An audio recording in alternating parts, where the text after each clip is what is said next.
নমস্কাৰ এই মুহূৰ্তত জনাইছো অসমৰ প্ৰত্যেকগৰাকী জনসাধাৰণৰ বাবে কেইবাটাও গুৰুত্বপূৰ্ণ খবৰ। আজি হৈছে 4 জুন। আজি আমাৰ প্ৰথমটো গুৰুত্বপূৰ্ণ খবৰ। আপোনাৰ হাততো মোবাইল আছে নেকি? বকৰি ঈদত নকৰিব এইকেইটা কাম। এই মুহূৰ্তত জনাইছো ৰাজ্যবাহীৰ বাবে এক ডাঙৰ খবৰ। আপোনাৰ হাততো মোবাইল ফোন আছে নেকি? যদি আছে বকৰি ঈদত সাৱধান, এই কাম নকৰিব। নিয়ম নামানিলে লোৱা হ'ব কঠোৰ ব্যৱস্থা। কোৰবানীত কোনো ফটো ভিডিঅ' দিব নোৱাৰিব। ফেচবুক আৰু ইনষ্টাগ্ৰামত জেল পৰ্যন্ত যাব লাগিব আপুনি। নিয়ম নামানিলে হ'ব ভয়ংকৰ পৰিস্থিতি।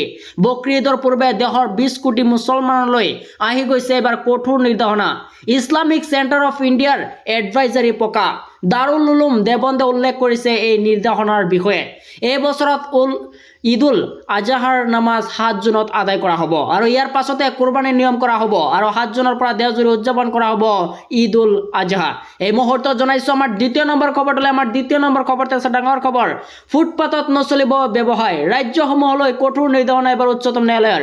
এই মুহূৰ্তত জনাইছো ৰাজ্যবাহীৰ বাবে এক ডাঙৰ খবৰ। ফুটপাথত নচলিব ব্যৱসায় আৰু ৰাজ্যসমূহলৈ কঠোৰ নিৰ্দেশনা উচ্চতম ন্যায়ালয়ৰ। আপোনাৰ যদি ফুটপাথত দখল আছে তেনেহ'লে এতিয়াই বন্ধ কৰক, কাৰণ ফুটপাথ বেদখলমুক্ত কৰিবলৈ ৰাজ্যসমূহলৈ কঠোৰ নিৰ্দেশনা উচ্চতম ন্যায়ালয়ৰ। আৰু ফুটপাথত নচলিব কোনো ধৰণৰ ব্যৱসায় আৰু ৰাজ্যসমূহলৈ কঠোৰ নিৰ্দেশনা দিছে এবাৰ উচ্চতম ন্যায়ালয়ৰ তৰফৰ পৰা।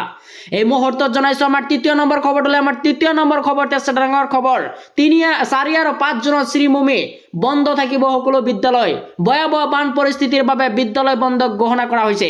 4 আৰু 5 জুনত থাকিব সকলো বিদ্যালয় বন্ধ। শ্ৰীভূমি ভয়াৱহ ৰূপৰ অৱনতি ঘটিছে বান পৰিস্থিতিৰ।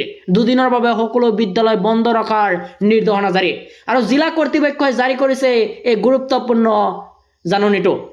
এই মুহূৰ্তত জনাইছো আমাৰ 4 নম্বৰ খবৰটোলৈ। আমাৰ 4 নম্বৰ খবৰটো আছে ডাঙৰ খবৰ। ঘোষ লৈ হাতে লুটে গ্ৰেপ্তাৰ এবাৰ লাট মণ্ডল নগেন দাস। গুণৰ ঘোষ লৈ হাতে লুটে গ্ৰেপ্তাৰ লাট মণ্ডল আৰু দুৰ্নীতি নিবাৰক শাখাই গ্ৰেপ্তাৰ কৰে লাট মণ্ডল নগেন দাসক। আৰু নলবাৰীৰ ৰাজহ চক্ৰৰ লাট মণ্ডল নগেন দাস আৰু এজন লোকৰ পৰা 9,000 টকা ঘোষ লৈছিল মণ্ডল নগেন দাসে আৰু মাটিৰ NOC উলিয়াৰ নামত বিচাৰিছিল ধন।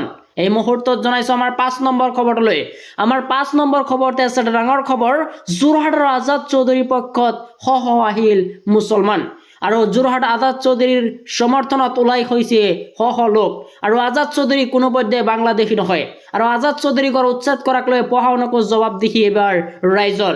30 মিনিট সময়ত কোন মানুহে গড়বাৰী ভাঙিব যাব পাৰে আৰু যোৰহাট জিলা প্ৰশাসনৰ বিৰুদ্ধে গুজৰি গুমৰি উঠিল এবাৰ যোৰহাটবাসীৰ লোক। এই মুহূৰ্তত জনাইছো আমাৰ 6 নম্বৰ খবৰটোলৈ। আমাৰ 6 নম্বৰ খবৰতে আছে ডাঙৰ খবৰ। কোটি কোটি মুছলমানৰ বাবে আহি গ'ল ভাল খবৰ। 6 জুনত মুকলি কৰা হ'ব ৱকাফ পৰ্টেল উম্মিদ আৰু দেশৰ কোটি কোটি মুছলমানৰ বাবে আহি গৈছে এক ডাঙৰ খবৰ। ৱকাফ সম্পত্তি পঞ্জীয়নৰ বাবে শীঘ্ৰেই মুকলি কৰা হ'ব পৰ্টেল আৰু 6 জুনত মুকলি হ'ব ৱকাফ পৰ্টেল উম্মিদ। ৱকাফ সম্পত্তি পঞ্জীয়ন কৰাৰ বাবে মুকলি হ'ব এই পৰ্টেল উম্মিদ। এই পৰ্টেলটোৰ সম্পূৰ্ণ নাম হৈছে unified Waqf management empowerment efficiency and development আৰু এই পৰ্টেলৰ জৰিয়তে দেশৰ সকলো ৰাজ্যৰ ৱকাফ সম্পত্তিসমূহ পঞ্জীয়ন কৰিব লাগিব আৰু 6 মাহৰ ভিতৰত এই পৰ্টেলটো পঞ্জীয়ন কৰিব লাগিব ৱকাফ সম্পত্তি। এই মুহূৰ্তত জনাইছো আমাৰ 7 নম্বৰ খবৰটোলৈ। আমাৰ 7 নম্বৰ খবৰতে আছে ডাঙৰ খবৰ। সাৱধান হওক আপুনি চাইকেল লৈ গাঁৱে গাঁৱে ঘূৰিব এতিয়াৰ পৰা আৰক্ষী। সাৱধান হওক আপুনি চাইকেল লৈ গাঁৱে গাঁৱে ঘূৰিব আৰক্ষী।